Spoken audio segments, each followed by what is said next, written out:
Un jour, j'étais en train de lire une revue, et dans cette revue, il y avait une légende amérindienne qui disait qu'un jour, il y a eu un grand incendie de forêt.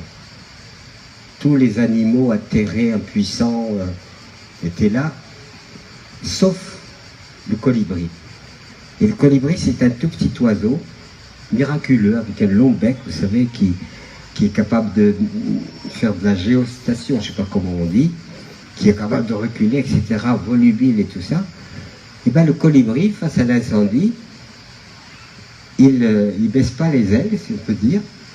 Il va prendre une goutte d'eau dans la rivière, la jette sur l'incendie.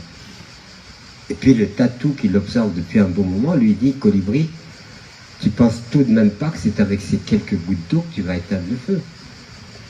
Et qu'est-ce que lui dit le colibri? Je le sais, mais je fais ma part. Et ça a fait tilt dans ma tête. J'ai dit, si chacun de nous fait sa part, vous vous rendez compte le miracle qu'on pourrait faire? Mais alors, il y a ceux qui observent l'histoire, critiquent l'histoire, ça va pas, etc. Puis il y a ceux qui disent, certes, je ne suis pas content de l'histoire, mais je peux participer aussi à son évolution positive. Je peux m'impliquer pour qu'elle soit positive.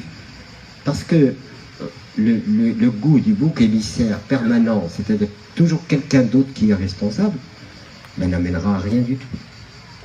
Autre structure, humanisme qui sont là. L'agriculture écologique, l'agriculture biologique. Comment apprendre aux gens à traiter les sols autrement que dans leur pollution et leur destruction. Agriculture écologique, agriculture biologique. Formation des gens. Programmes internationaux. Nous menons tout ça. Ma fille Sophie, suite à un concept que j'avais mis en route, qui était celui que nous sommes dans une société en désertification. Qu'est-ce que j'entends par la désertification? C'est-à-dire qu'en fait, le système humain est en train complètement de s'étioler. La relation des êtres humains entre eux ne fonctionne pas. Chacun est dans son cadre. Figurez-vous qu'il n'y a pas très longtemps, j'étais à Paris, j'ai pris le TGV, Paris, gare de Lyon, Montélimar, ma gare de destination. Le wagon archi plein. Personne ne se parlait. Vous savez pourquoi? Parce que tout le monde était équipé d'instruments de communication. Absolument personne. C'est vraiment très important d'ouvrir les yeux et de voir les réalités telles qu'elles sont. Alors moi je suis rentré là-dedans, dans ce wagon. D'habitude on discute avec les gens. Tu veux un bout de saucisson, d'où tu viens, enfin moi j'ai connu ce temps convivial dans le train où moi j'ai fait des tas de connaissances dans le train.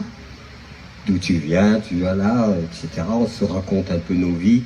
Ça fait passer le temps. Pendant ce temps-là, le train nous emmène, etc. Et bien ça, rien, plus rien. Et par ailleurs, j'étais assez fâché parce que je me suis retrouvé entre deux mastodontes. Chacun faisait 2 fois Pierre Rabhi. Et alors, bon, je suis en train de préparer quand même une pétition pour que le billet soit vendu au poids et non pas à la personne. Parce que là, je suis perdant, tout le temps perdant. Si c'était au poids, ce serait quand même plus équitable. Bon, vous êtes bien d'accord? Alors, il y en a qui ne seront certainement pas d'accord. Donc, toutes ces... Là, nous sommes au cœur d'une espèce de contradiction et de malentendu. Nous sommes de plus en plus équipés de moyens de communication et nous communiquons de moins en moins.